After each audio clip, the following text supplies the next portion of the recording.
Hello Internet, welcome back to another edition of Eric's Corner with the word of the not so wise. Today I'm going to talk about Kendall Ford up in Kenai. I mentioned in another video that I was going to make a video on this one, and one beautiful thing about having a YouTube channel and all of 50 subscribers, it's a bit more belligerent way of yelping a business. So this was the third dealership I had my Ford at. I took the dash apart to, oh crap, I don't even remember which time it wouldn't start. Oh yeah, I walked up to it on a Saturday and just would not start. And this is a truck I've just had in and out of the shop. I probably had about $45,000 to $48,000 into this truck, and I sold it for only 21 grand. That's all I could get for it. Came from down south, beautiful truck, a Lariat F450, fully loaded.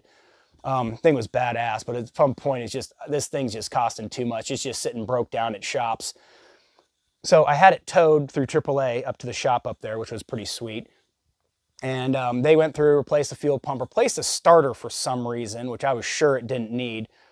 And Kenai is an hour and a half almost from my house. So we went up, picked up the truck, and I was not 5 miles down the road and the check engine light came back on. So we went to the snow machine drag races in Nikiski, turned around, dropped back off. Oh, and my lights were stolen off of the top too, which just kind of added one big fuck you, insult to injury.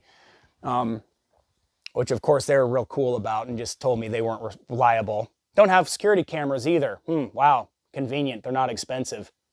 You kind of owe it to your customers to keep your shit safe when it's in your care. But so dropped back off the shop, came back home. They're like, oh, blah, blah, blah. We didn't find anything. That'll be another $200. And this is after I already paid him $1,800 to not fix a problem. So I came up, got the truck, came back home. 4 days later, check engine light comes back on. I cleared the code, whatever, drive it till it dies.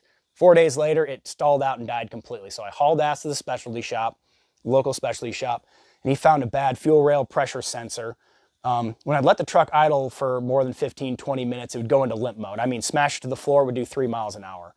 And I didn't think to check for that before I left Kenai. I just spaced it, frustrated. So it sat there for another 6 weeks till they could get to it. And this is after it sat at the other place for almost 2 months. So, I called and talked to the mechanic before I went and picked it up. I was like, well, is it going to work? Am I going to pick it up and is it going to work? Can you drive it for a couple days? He's like, well, you want to pay me? I'll drive it around as much as you want. Yeah, you snippy dickhead. Hey, you need to make sure that you fixed my problem. When I tell you I left and it stalled, check engine light came back on in 4 miles, you need to drive the son of a bitch and, let it idle for a while. Make sure it's actually going to work. I picked it up again and I called him like, hey, it broke down again and this other shop just charged me another I think it was $1,000. So not a horrible repair.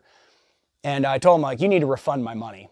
Of course, they totally didn't get back to me. So I'm like, okay, I'm going to test it with the credit card company and tell them what the problem was.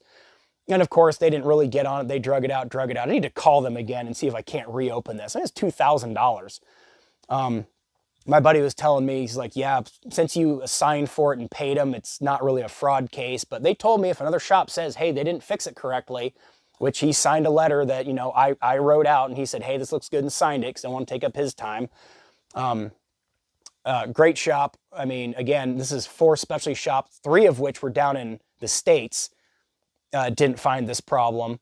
And I'm sorry, 2 in the States and then 1 up in Anchorage. And actually, after I left that shop, it actually stalled out on me within 30 minutes of having it, but it fired right back up, no problem. I'm like, okay, it just stalled. I mean, it does happen, not usually on something that new.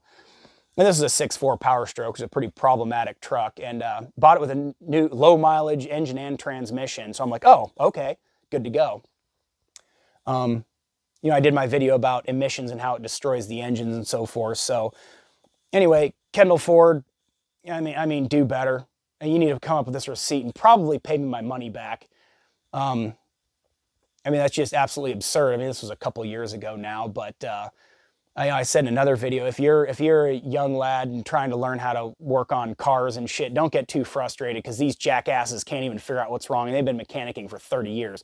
And they have literally millions of dollars worth of equipment. I mean, lifts, $10,000 computers that they have to update yearly. And they're having a hell of a time figuring it out. So, yeah, so that's me putting Kendall Ford on blast. Do not do business with them. I personally don't like going through dealership shops anyway. I'd highly recommend a specialty shop. And I mean, they can do warranty work also. I'm pretty sure all of them can if they're a certified Ford shop, Chevy, Dodge, whatever the case. So, yeah, people are really tired of getting screwed here. So anyway, that's it for this tangent. Thank you for joining me. Let me know what you want to talk about. Have a good night. Merry Christmas.